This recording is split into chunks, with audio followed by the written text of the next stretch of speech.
স্বামী শিষ্য সংবাদ। শ্রী শরৎচন্দ্র চক্রবর্তী।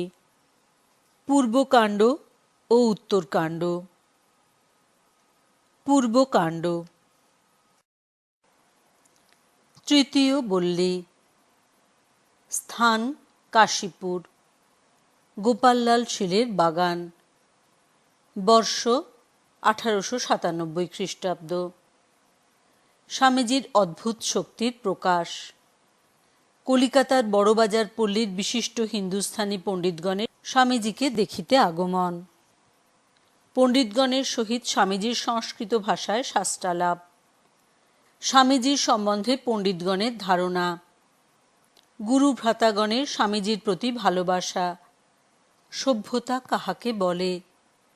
ভারতের প্রাচীন সভ্যতার বিশেষত্ব। শ্রীরামকৃষ্ণদেবের আগমনে প্রাচ্য ও পাশ্চাত্য সভ্যতার সম্মিলনের নবযুগাবির্ভাব। পাশ্চাত্য ধার্মিক লোকের বাহ্যিক চালচলন সম্বন্ধে ধারণা। ভাব সমাধি ও নির্বিকল্প সমাধির প্রভেদ। শ্রীরামকৃষ্ণদেব ভাবরাজ্যের রাজা। ব্রহ্মজ্ঞ পুরুষই যথার্থ লোকগুরু। কুলগুরু প্রথার অপকারিতা। ধর্মগ্লানি দূর করতেই ঠাকুরের আগমন। স্বামীজি পাশ্চাত্যে ঠাকুরকে কিভাবে প্রচার করিয়াছিলেন। স্বামীজি প্রথমবার বিলাত হইতে ফিরিয়া কয়েকদিন কাশীপুরের ঈশ্বর গোপাললাল শীলের বাগানে অবস্থান করিয়াছিলেন। শিষ্য তখন প্রতিদিন তথায় যাতায়াত করিত। শুধু শিষ্য কেন, স্বামীজির দর্শন মানসে তখন বহু উৎসাহী যুবকের তথায় ভিড় হইত। মিস মুলার স্বামীজির সঙ্গে আসিয়া এখানেই প্রথম অবস্থান করিয়াছিলেন। শিষ্যের গুরুভ্রাতা গুডউইন এই বাগানেই স্বামীজির সঙ্গে থাকিতেন। স্বামীজির সুখ্যাতি তখন ভারতের এক প্রান্ত হইতে অপর প্রান্ত পর্যন্ত প্রতিধ্বনিত। সুতরাং কেহ ঔৎসুক্যের বশবর্তী হইয়া, কেহ তত্ত্বান্বেষী হইয়া, কেহ বা স্বামীজির জ্ঞান গরিমা পরীক্ষা করিতে তখন স্বামীজিকে দর্শন করিতে আসিত। শিষ্য দেখিয়াছে, প্রশ্নকর্তারা স্বামীজির শাস্ত্র ব্যাখ্যা শুনিয়া মুগ্ধ হইয়া যাইত এবং তাহার উদ্ভিন্ন প্রতিভায় বড় বড় দার্শনিক ও বিশ্ববিদ্যালয়ের খ্যাতনামা পণ্ডিতগণ নির্বাক হইয়া অবস্থান করিত। স্বামীজির কণ্ঠে বীণাপাণি যেন সর্বদা অবস্থান করিতেন। এই বাগানে অবস্থানকালে তাহার অলৌকিক যোগদৃষ্টিরও সময়ে সময়ে পরিচয় পাওয়া যাইত। কলিকাতা বড়বাজারে বহু পণ্ডিতের বাস। অর্থবান মারোয়াড়ি বণিকগণের অন্নেই ইহারা প্রতিপালিত। ওই সকল বেদজ্ঞ ও দার্শনিক পণ্ডিতগণও এ সময়ে স্বামীজির সুনাম অবগত হইয়াছিলেন। ইহাদের মধ্যে কতিপয় বিশিষ্ট পণ্ডিত স্বামীজির সঙ্গে তর্ক করিবার মানসে একদিন এই বাগানে উপস্থিত হন।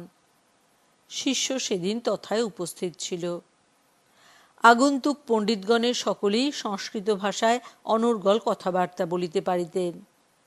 তাহারা আসিয়াই মণ্ডলী পরিবেষ্টিত স্বামীজিকে সম্ভাষণ করিয়া সংস্কৃত ভাষায় কথাবার্তা আরম্ভ করিলেন। স্বামীজিও সংস্কৃতেই তাহাদিগকে উত্তর দিতে লাগিলেন। কোন বিষয় লইয়া স্বামীজির সঙ্গে সেদিন পণ্ডিতগণের বাদানুবাদ হয় তাহার শিষ্যের ইদানিং স্মরণ নাই। তবে এই পর্যন্ত স্মরণ হয় যে পণ্ডিতেরা সকলেই প্রায় একসঙ্গে চিৎকার করিয়া সংস্কৃতে স্বামীজিকে দার্শনিক কূট প্রশ্নসমূহ করিতেছিলেন এবং স্বামীজি প্রশান্ত গম্ভীরভাবে ধীরে ধীরে তাহাদিগকে ওই বিষয়ক নিজ মীমাংসাদ্যোতক সিদ্ধান্তগুলি বলিতেছিলেন। ইহাও বেশ মনে আছে যে স্বামীজির সংস্কৃত ভাষা পণ্ডিতগণের ভাষা অপেক্ষা শ্রুতিমধুর ও সুললিত হইয়াছিল। পণ্ডিতগণও ওই কথা পরে স্বীকার করিয়াছিলেন। সংস্কৃত ভাষায় স্বামীজিকে ঐরূপে অনর্গল কথাবার্তা কহিতে দেখিয়া তাহার গুরুভাতৃগণও সেদিন স্তম্ভিত হইয়াছিলেন। কারণ গত 6 বৎসরকাল ইউরোপ ও আমেরিকায় অবস্থানকালে স্বামীজি যে সংস্কৃত আলোচনার তেমন সুবিধা পান নাই তাহা সকলেরই জানা ছিল। শাস্ত্রদর্শী এই সকল পণ্ডিতের সঙ্গে ঐরূপ তর্কালাপে সেদিন সকলেই বুঝিতে পারিয়াছিল স্বামীজীর মধ্যে অদ্ভুত শক্তির স্ফুরণ হইয়াছে। সেদিন ওই সভায় রামকৃষ্ণানন্দ, যোগানন্দ, নির্মলানন্দ, তুরীয়ানন্দ ও শিবানন্দ স্বামী মহারাজগণ উপস্থিত ছিলেন। স্বামীজি পণ্ডিতগণের সহিত বাদের সিদ্ধান্ত পক্ষ অবলম্বন করিয়াছিলেন এবং পণ্ডিতগণ পূর্বপক্ষবাদী হইয়াছিলেন। শিষ্যের মনে পড়ে, বিচারকালে স্বামীজি এক স্থলে অস্তি স্থলে স্বস্তি প্রয়োগ করায় পণ্ডিতগণ হাসিয়া উঠেন। তাহাতে স্বামীজি তৎক্ষণাৎ বলেন, পণ্ডিতানাং দাসোহং ক্ষন্তব্যমেতৎ স্খলনম। আমি পণ্ডিতগণের দাস, আমার এই ব্যাকরণ স্খলন ক্ষমা করুন। পণ্ডিতেরাও স্বামীজির ইদ্রিস দীন ব্যবহারে মুগ্ধ হইয়া যান। অনেকক্ষণ বাদানুবাদের পরিশেষে সিদ্ধান্ত পক্ষের মীমাংসা পর্যাপ্ত বলিয়া পণ্ডিতগণ স্বীকার করিলেন এবং প্রীতি সম্ভাষণ করিয়া গমনোদ্যত হইলেন। 2-4 জন আগন্তুক ভদ্রলোক ওই সময় তাহাদিগের পশ্চাৎ গমন করিয়া জিজ্ঞাসা করিলেন, মহাশয়গণ, স্বামীজিকে কিরূপ বোধ হইল? তদুত্তরে বয়োজ্যেষ্ঠ পণ্ডিত বলিয়াছিলেন, ব্যাকরণে গভীর ব্যুৎপত্তি না থাকিলেও স্বামীজি শাস্ত্রের গূঢ়ার্থ দ্রষ্টা, মীমাংসা করিতে অদ্বিতীয় এবং স্বীয় প্রতিভা বলে বাদ খণ্ডনে অদ্ভুত পাণ্ডিত্য দেখাইয়াছেন। স্বামীজির উপর তাহার গুরু ভাতৃগণের সর্বদা কি অদ্ভুত ভালোবাসাই দেখা যাইত। পণ্ডিতগণের সঙ্গে স্বামীজির যখন খুব তর্ক বাঁধিয়া গিয়াছে, তখন স্বামী রামকৃষ্ণানন্দকে হলের উত্তর পাশের ঘরে বসিয়া শিষ্য জপ করিতে দেখিতে পায়। পণ্ডিতগণের গমনান্তে শিষ্য তাহাকে ওই বিষয়ের কারণ জিজ্ঞাসায় জানিতে পারে যে, স্বামীজির জয়লাভের জন্যই তিনি একান্ত মনে ঠাকুরের পাদপদ্মে জানাইতেছিলেন।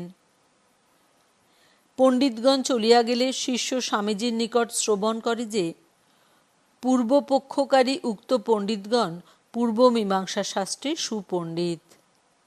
স্বামীজি উত্তর মীমাংসা পক্ষ অবলম্বনে তাহাদিগের নিকট জ্ঞানকাণ্ডের শ্রেষ্ঠতা প্রতিপাদন করিয়াছিলেন এবং পণ্ডিতগণও স্বামীজির সিদ্ধান্ত মানিয়া লইতে বাধ্য হইয়াছিলেন। ব্যাকরণগত একটি ভুল ধরিয়া পণ্ডিতগণ যে স্বামীজিকে বিদ্রূপ করিয়াছিলেন, তাহাতে স্বামীজি বলেন যে, অনেক বৎসর যাবৎ সংস্কৃতে কথাবার্তা না বলায় তাহার ঐরূপ ভ্রম হইয়াছিল। পণ্ডিতগণের উপর সেজন্য তিনি কিছুমাত্র দোষার্পণ করেন নাই।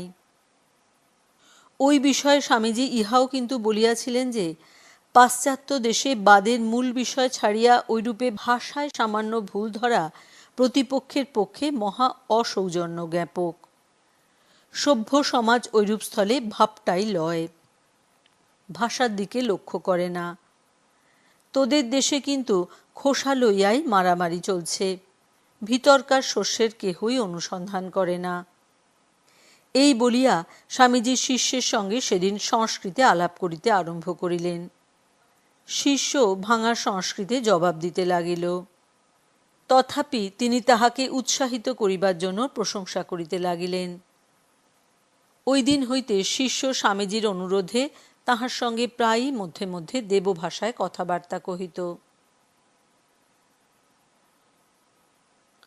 সভ্যতা কাহাকে বলে, তদুত্তরে সেদিন স্বামীজি বলেন যে, যে সমাজ বা যে জাতি আধ্যাত্মিকভাবে যত অগ্রসর, সে সমাজ ও সে জাতি তত সভ্য। নানা কলকারখানা করিয়া ঐহিক জীবনের সুখ স্বাচ্ছন্দ্য বৃদ্ধি করিতে পারিলেই যে জাতি বিশেষ সভ্য হইয়াছে, তাহা বলা চলে না। বর্তমান পাশ্চাত্য সভ্যতা লোকের হাহাকার ও অভাবই দিন দিন বৃদ্ধি করিয়া দিতেছে। পরন্তু ভারতীয় প্রাচীন সভ্যতা সর্বসাধারণকে আধ্যাত্মিক উন্নতির পন্থা প্রদর্শন করিয়া লোকের ঐহিক অভাব এককালে দূর করিতে না পারিলেও অনেকটা কমাইতে নিঃসন্দেহে সমর্থ হইয়াছিল। ইদানীন্তনকালে ওই উভয় সভ্যতার একত্র সংযোগ করিতেই ভগবান শ্রীরামকৃষ্ণদেব জন্মগ্রহণ করিয়াছেন। একালে একদিকে যেমন লোককে কর্মতৎপর হইতে হইবে, অপরদিকে তাহাকে তেমনি গভীর অধ্যাত্ম জ্ঞান লাভ করিতে হইবে। এইরূপে ভারতীয় ও পাশ্চাত্য সভ্যতার অনন্য সংমিশ্রণে জগতে যে নবযুগের অভ্যুদয় হইবে, এ কথা স্বামীজি সেদিন বিশেষভাবে বুঝাইয়া দেন। ওই কথা বুঝাইতে বুঝাইতে এক স্থলে স্বামীজি বলিয়াছিলেন, আর এক কথা, ওদেশের লোকেরা ভাবে যে যত ধর্মপরায়ণ হবে সে বাহিরের চালচলনে তত গম্ভীর হবে, মুখে অন্য কথাটি থাকবে না।